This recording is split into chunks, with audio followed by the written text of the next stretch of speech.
Boucalichous et je suis Tara Lennart. Voici le premier épisode du podcast de Boucalichous. Enfin, il ne s'agit pas vraiment d'un épisode puisque c'est un bonus. Le premier épisode est prêt, mais je ne pouvais résister à l'envie de vous partager avant tout ce bonus incroyable, ce véritable moment de grâce. Il s'agit d'une interview d'une dizaine de minutes avec Dieu en personne, bien plus que Dieu même, puisqu'il s'agit d'une interview de Bret Easton Ellis.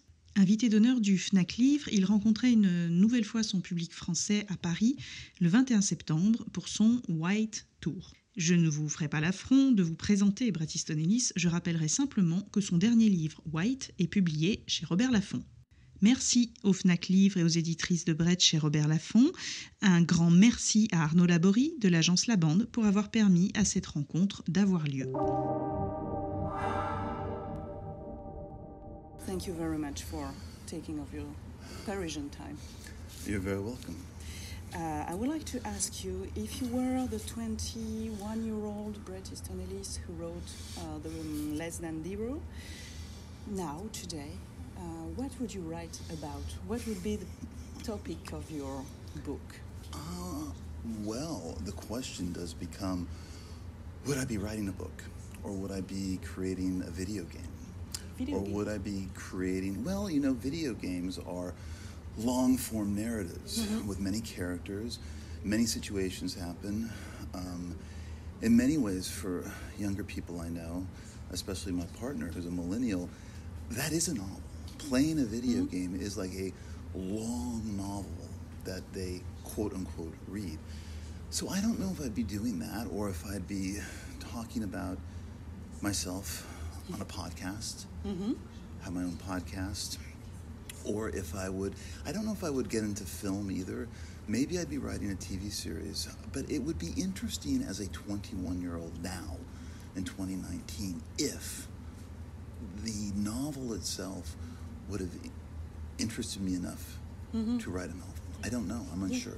You would maybe have preferred something more interactive and where you would directly talk Yes, to people. because when I was 21, the novel was one of the main ways of interacting with people, of talking to people, of imparting information about maybe a world they didn't know anything about.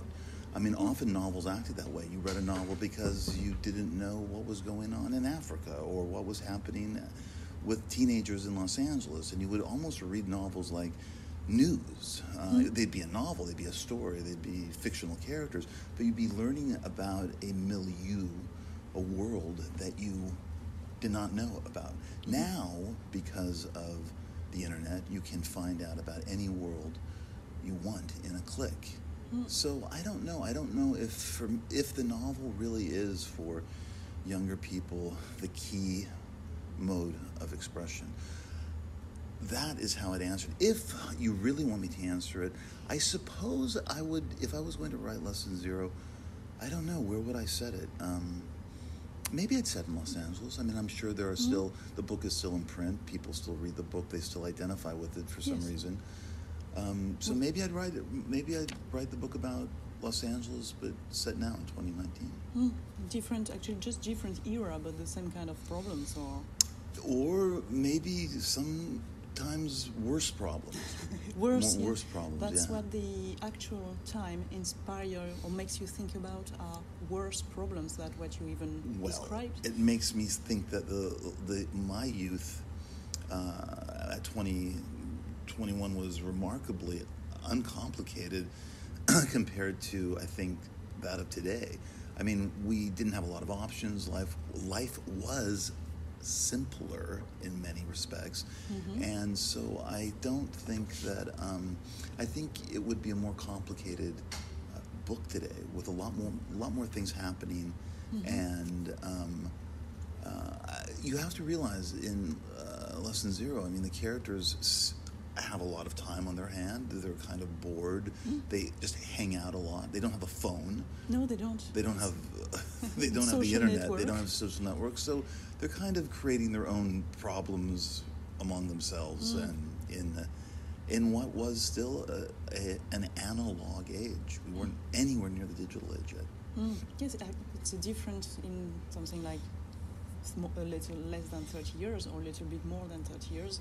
We have totally switched Well, look, I think less than zero would be only if cell phones, if the iPhone was around, less than zero would be 25 pages, because so much of the rest of the story is trying to call someone, trying to reach them, can't find out where they are. They know immediately where they are, they'd get the money, they'd get out of there, and the book would be 30 pages long. So, I mean, one of the reasons that book is 200 pages long is because no one has an iPhone.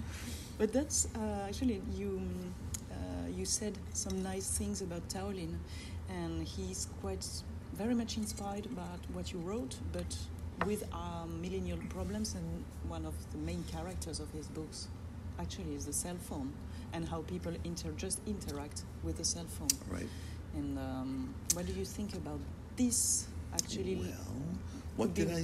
One of your children. Well, what do you think I just did? In the cab, coming over, what was I looking at? When I woke up this morning, what was I looking at?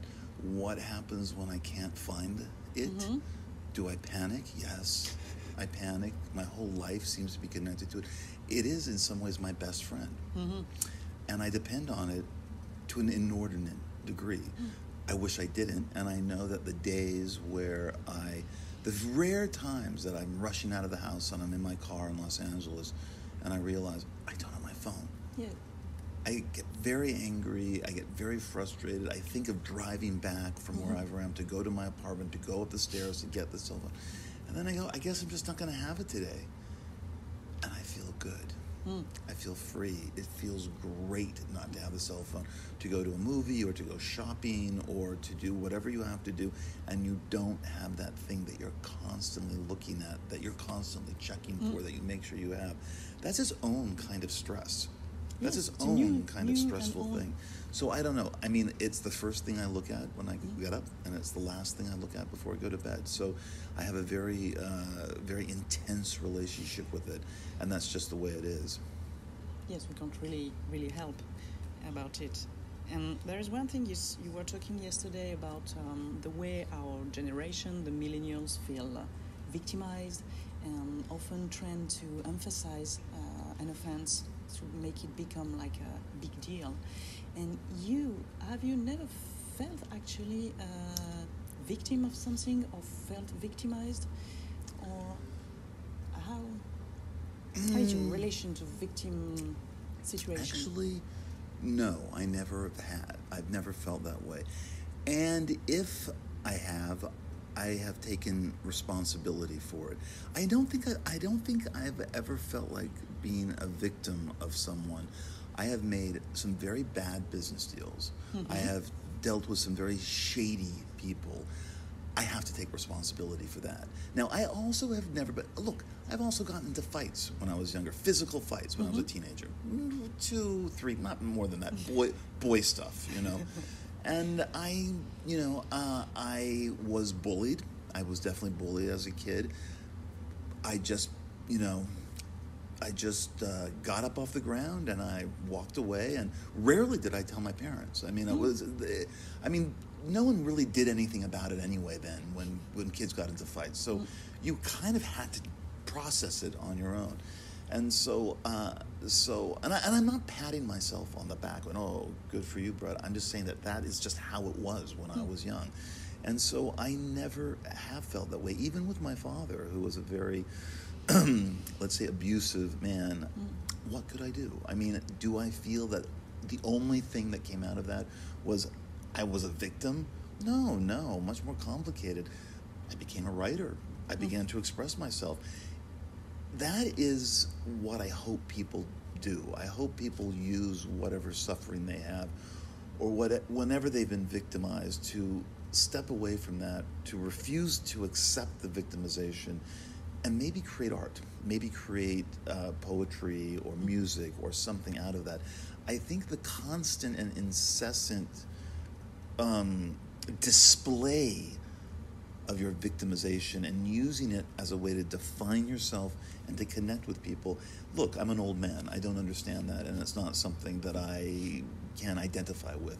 I think my younger partner kind of does get it better than I do. Do you think, again, there is a question of generation because of lifestyle and of main problems? Well, see, I think so. My partner, who's 33, doesn't like to believe in generations. He likes to think that we're all the same and that we're all equal and that everyone has similar experiences. That's his utopia vision of life and how life should be. And none of us should be separated by things like generations or even age or even, so he's very progressive about that. I think it's unrealistic. I think there is something that defines his generation and his experiences that are very different from what mine were and what the men of my generation went through, just as the men of my mother's generation and my grandfather's generation. Very different mindsets. There is a difference between silent generation, baby boomer generation, Generation X, and millennials. So, so I think that's the main difference between my generation looking at victimization and my boyfriends. Okay.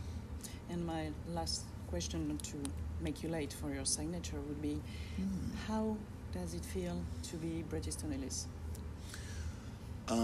Well, very different in Paris, where I feel very special. I feel like a very special person in Paris. Very different from how I live in Los Angeles. You have to understand, I live as a writer a very solitary existence. It's not lonely at all, but I'm alone a lot in my office, and I live with my partner, and we have a very, very simple life. I work all day, and then at night we watch TV, or maybe we'll go to a movie, whatever that is. I don't socialize that much. I see friends for dinner. I do not go to parties. I do not go to screenings. That part of my life is over, and I don't miss it. So I don't really get an opportunity, and I do very few tours. I don't do a lot of touring. I don't do a lot of book festivals. So I don't get this feeling that I'm anybody rather than who I am.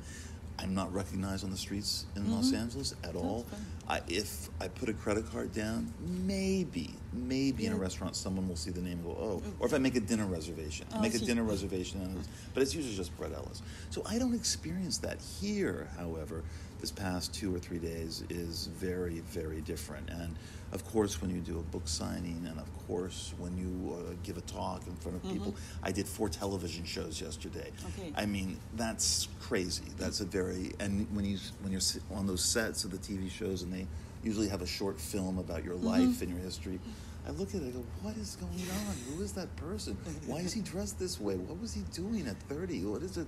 God, I looked so young then. I mean, so there is, in some ways, there is the solitary Bret Ellis, my mother's son or whatever, and then there is this thing, this brand that it walks around and comes to places like Fnac and sells my books.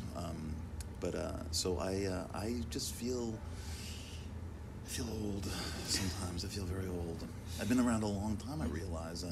First time I was here in Paris was, 30 years ago. Okay. Yeah. Thank you. Thank you very much.